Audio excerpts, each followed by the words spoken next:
Hey guys, welcome back. Back in the studio giving a little follow-up on the Redcat Landslide XTE. She didn't come out 100% unscathed, but I'm going to cut right through the bullshit, right to the meat and potatoes of this video. I think this rig is just about the best $300 you are going to spend in this hobby. I wanted to try some of these little bit pricier Redcat stuff, and I couldn't be happier with what I got for my money with this rig. It's not all perfect, but it took a hell of a beating. If you didn't see the beating, you need to go watch that video, Landslide XTE, show us what you got. I was exceptionally cruel and abusive to this truck. Might be the worst beating I ever laid on a brand new truck.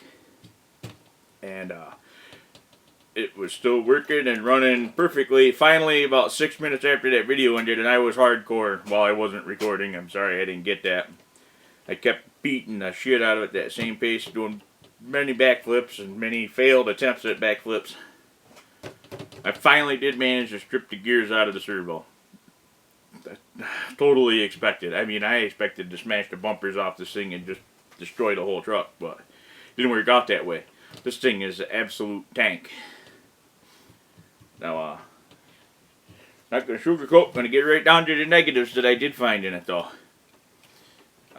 Throughout that beating, I just noticed this morning when I put the body back on a few minutes ago for this video, I did bend the fucking nose plate of the chassis up just a little bit. She's tweaked. The body mount don't line up exactly right, and that front bumper is right back against the Lexan body, or PVC body, whichever this is. So it didn't come out unscathed. Still works 100%. It didn't affect the steering angle at all that I noticed. You can't expect it to come out unscathed. That probably happened on one of those big nosedive divot making crashes. And those were no soft little pussy hits either. If you go look at the ground where I was bashing this thing, it looks like a minefield. I mean, there's chunks torn out of the side everywhere where this thing was landing. Not to mention that shot into the side of the ramp and the one into the wood pile, which was fucking awesome. Awesome truck. Mechanically, the electronics were good. I mean, the servo did strip there at the end. That kind of to be expected, much as I hate to say that. That's just the nature of our hobby. It's something I had to give. There is a servo saver in there. It mostly did its job. But like I said, something I had to give eventually. That was rough. The gears in the servo, small price to pay. Another little issue was the center diff really needs to be tuned in this thing. Because, well, I guess it doesn't need to. I'm kind of fumble fucking my word this morning. I should have waited till a little bit later. I feel like I just rolled out of bed. And I did have a few beers yesterday, so it may not be at 100%.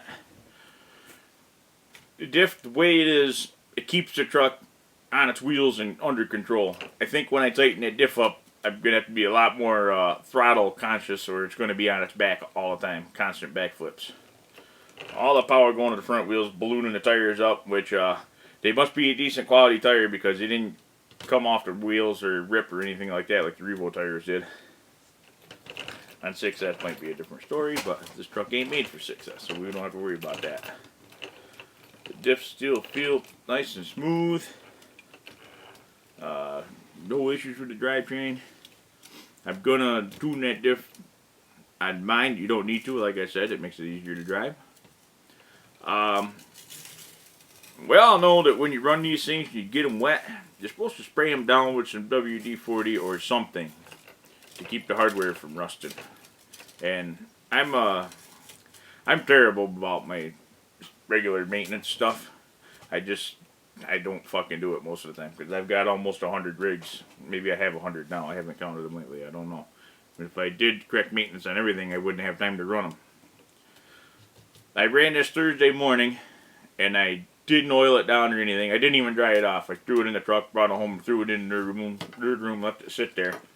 I got it out yesterday, and after 2 days of sitting wet, there was a couple of little spots of rust on the turnbuckles, On the dog bones, there's little spots of rust. Nothing major, and a couple of the screw heads are showing signs of a little bit of rust. So you're going to want to be vigilant. Keep the oil on them. Otherwise, you have rusty, shitty looking truck.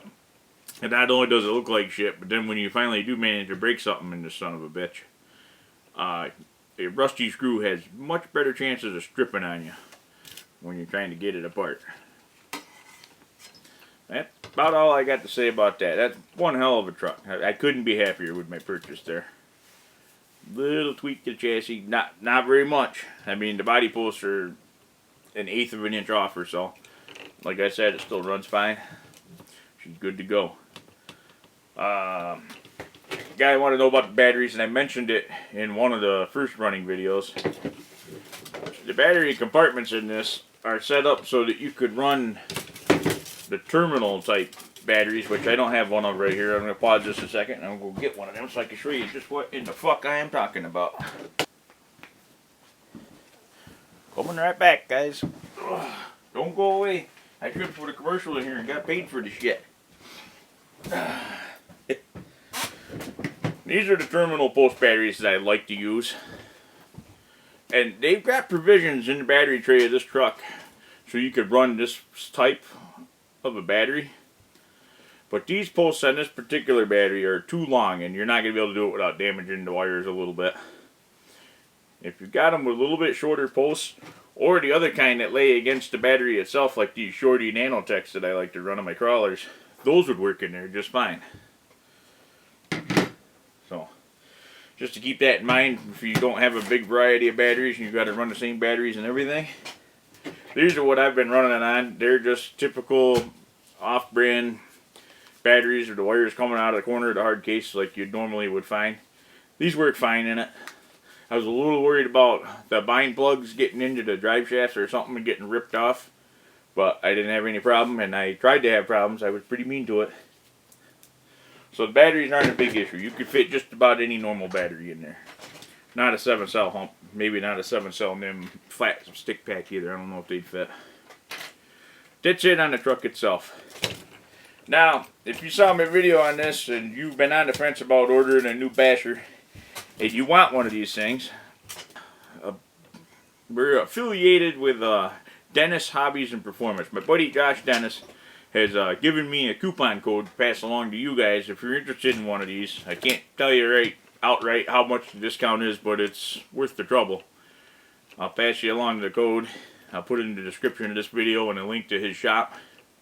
Dennis is a good guy. I met him and really started talking to him last Saturday night, like midnight. I did not order this truck from him, but I ordered another one from him at the same time as I bought this.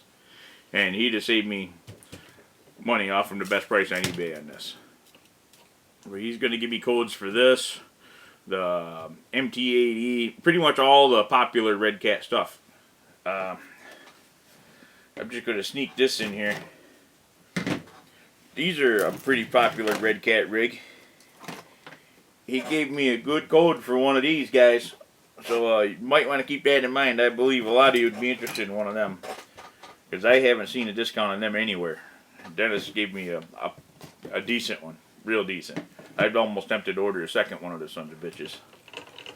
So I'm going to do another video with that here in the next couple days, and I'll put that code in the description of that truck's video. Or you can contact me over on B&C or the Bull Creek group.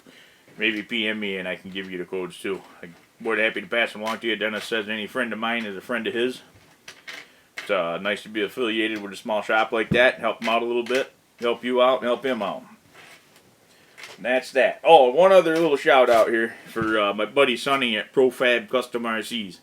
He gave me a nice shout out this morning. I really appreciate that. You probably saw his video that I posted in the group of his trick with the shrink tubing, getting screws into places where you can't put your fat fingers. It's a good tip. He's a good dude.